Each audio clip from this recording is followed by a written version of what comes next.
तर माणिकराव कोकाटेंच्या शिक्षेबाबत अद्याप विधिमंडळाला प्रत मिळाली नसल्याची माहिती सूत्रांनी दिली आहे। विधिमंडळ सदस्याला शिक्षा सुनावल्यानंतर पोलीस किंवा कोर्टाकडून विधिमंडळाला पत्र देत असतात, पण अशी प्रत अद्याप प्राप्त नसल्याने विधिमंडळाने कोकाटेंवर कारवाई केली नाहीये।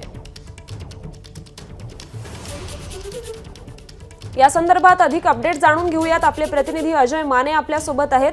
अजय, अजून माणिकराव कोकाटेंच्या शिक्षेबाबत विधिमंडळाला प्रत मिळाली नसल्याचं समजतंय। एकीकडे आपण जर पाहिलं तर विरोधी पक्षातले नेते जे ते थेट विधानसभा अध्यक्ष राहुल नार्वेकर यांच्यावर आरोप करताना पाहायला मिळतात। तर दुसरीकडून विधिमंडळाच्या सूत्रांकडून अशी माहिती मिळते की अद्याप जी प्रत येणं अपेक्षित होतं ती प्रत जी ती मिळालेली नाही, त्यामुळे ज्या त्या चर्चांना उधाण आलेलं आपल्याला पाहायला मिळतं। यात सगळ्यात महत्त्वाचं म्हणजे की माणिकराव कोकाटे यांना जी ती 2 वर्षाची शिक्षा नाशिकच्या न्यायालयाने सुनावली होती आणि त्याच्यानंतर जी ती चर्चा सुरू होती की एकंदरीत कोकाटे यांचं जे ते पद जाणार आणि मंत्रिपद सुद्धा आणि त्यासोबतच विधानसभेतलं सदस्यत्व पद सुद्धा जाणार, पण अद्याप त्याच्यावर कोणताही निर्णय झालेला नाही। 4 दिवस झालेले आणि त्याच्यानंतर आता ही माहिती मिळते।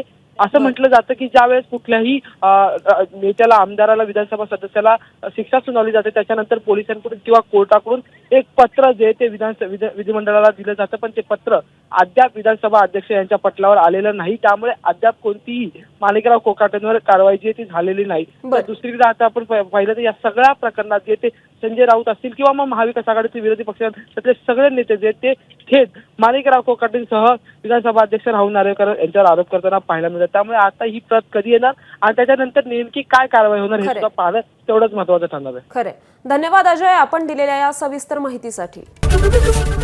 एबीपी माझा, उघडा डोळे बघा नीट।